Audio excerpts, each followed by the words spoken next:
এক দম্পতি কিডনি বিক্রি করতে চায়। করোনার সময় করা ঋণের সুদ পরিশোধ করতে গিয়ে আরও ঋণগ্রস্ত হয়ে পড়ে তারা। 15 লাখ টাকা পরিশোধ করতে এখন যে কোনো একজনের কিডনি বিক্রি করবেন বলে রাস্তার পাশে দেয়ালে বিজ্ঞাপন দিয়েছে সেই দম্পতি। এক সন্তানকে নিয়ে কঠিন সময় পার করছে তারা। Peanut butter ও ভিটামিন ই সমৃদ্ধ Lily glam beauty soap. Lily, always beautiful. ইট পাথরের এই শহরের দেয়াল জুড়ে কত কি বা দেখা যায়। চাকরি চাই, বাসা ভাড়া বা টুলেট কিংবা হারানো বিজ্ঞপ্তি। কিন্তু এসবের বাইরেও দেখা যায় ভিন্ন কিছু। ইস্কাটনের এক দেয়ালে আমি কিডনি বিক্রি করতে চাই সাদা কাগজে এমন একটি বিজ্ঞাপন চোখ আটকে যায়। শহরের বিভিন্ন স্থানে সেটে দেয়া এমন বিজ্ঞপ্তি অনেকেরই হয়তোবা চোখ এড়ায়নি। ফোনের সূত্র ধরে কথা বলতে ঠিকানায় পৌঁছালে দেখা যায় ছোট্ট একটি টেইলার্স। সেখানে কাজ করছেন স্বামী স্ত্রী। জানতে চাই কে বিক্রি করবে কিডনি। দুইজনের উত্তর আমি। কিন্তু কেন বলতে শুরু করলেন দুর্দশার কাহিনী। জানান 2020 সাল শুরু হয় করোনা সংক্রমণ। লকডাউনে বন্ধ হয়ে যায় সবকিছু। টানাপোড়েনের শুরু সেখান থেকেই। করোনা ভাইরাসের যে 2 বছর ছিল ওই টাইমটাতেই সমস্যাটা শুরু হয়েছে আর কি। আর ওই সময় আমার বাচ্চা হয়, সিজার করা লাগছে অবশ্য। ওই সময় ঋণের মধ্যে সর্বপ্রথম আর কি পড়ি। তারপরে অনেকের মাধ্যমে আত্মীয় স্বজন সবার কাছে হেল্প বা চেষ্টা করছি আর কি যেভাবে সম্ভব।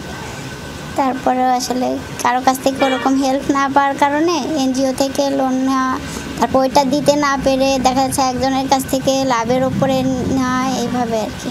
টিকে থাকতে নানা উৎস থেকে ঋণ নিয়েছেন এই দম্পতি। কখনো ব্যক্তি পর্যায় থেকে উচ্চ সুদ করে নিয়েছেন অর্থ, কখনো দ্বারস্থ হয়েছেন বেসরকারি উন্নয়ন সংস্থা বা এনজিওর। আবার সমবায় প্রতিষ্ঠান থেকেও নেওয়া হয় ঋণ। অঙ্কটা কম না। তাদের দাবি 15 লাখ টাকা। এত টাকা কিভাবে পরিশোধ করা সম্ভব? এই পর্যন্ত তো এখন 15 লাখের মতো আছে ঋণ আর কি। ওই টাইমটাতে আপনার 6 লাখ ছিল, কিন্তু ওই 6 লাখ টাকা শোধ করার জন্যই যখন আমি একজনের কাছ থেকে নিয়েছি বা আরেকজনের কাছ থেকে নিয়েছি, এরকম করতে করতে বাড়তে এখন এরকম অবস্থা দাঁড়ায় গেছে। ছোট্ট এই টেলার্স থেকে রাত দিন পরিশ্রম করে যে টাকা আয় করেন, 4 বছরের বাচ্চা লালন পালন, খেয়ে পরে বাসা ও দোকান ভাড়া দিয়ে ঋণ পরিশোধ করা কঠিন। পাওনাদাররা আসে প্রতিদিন দিশেহারা অবস্থা। প্রতিদিন যখন লোনের টাকা ম্যানেজ না হলে তো তারা অনেক এলোমেলো কথাবার্তা বলবে। এখানে পরিচিত লোকজন আছে, সবার কাছে তো অনেক কি হতো। এই জন্য এর মাঝখানে কখনো যদি না দিতে পারি, যদি বলি যে মাসে ম্যানেজ করতে পারছি না, তখন তারা সেটা মানতে রাজি না। ঋণের অর্থ পরিশোধ করতেই কিডনি বিক্রির পথে পা বাড়িয়েছেন দুইজন। প্রশ্ন ছিল এর বিকল্প কি কিছুই ছিল না। উত্তরটা আরো ভয়ঙ্কর। অনেকের কাছেই গেলাম হেল্পের জন্য, যখন পারলাম না তখন ভাবলাম যে তাহলে এই আমার হোক আর তার হোক, যারটাই মিলে যে কোনো একটা কিডনি বিক্রি করলে পারে অথবা আমাদের ঋণটা পরিশোধ হয়ে যাবে। জানতে চাই কিডনির জন্য কেউ আগ্রহ দেখিয়েছে? উত্তর, দাম উঠেছে 5 থেকে 8 লাখ টাকা পর্যন্ত। কিন্তু দরকার তো 15 লাখ টাকা। দেশের আইন বলছে ইচ্ছা করলেই যে কেউ কিডনি বিক্রি করতে পারবে না। একজন ফোন দিয়েছিল, কিন্তু তারা এমন দাম বলে যে 8 লাখ বা 5 লাখ এরকম বলে।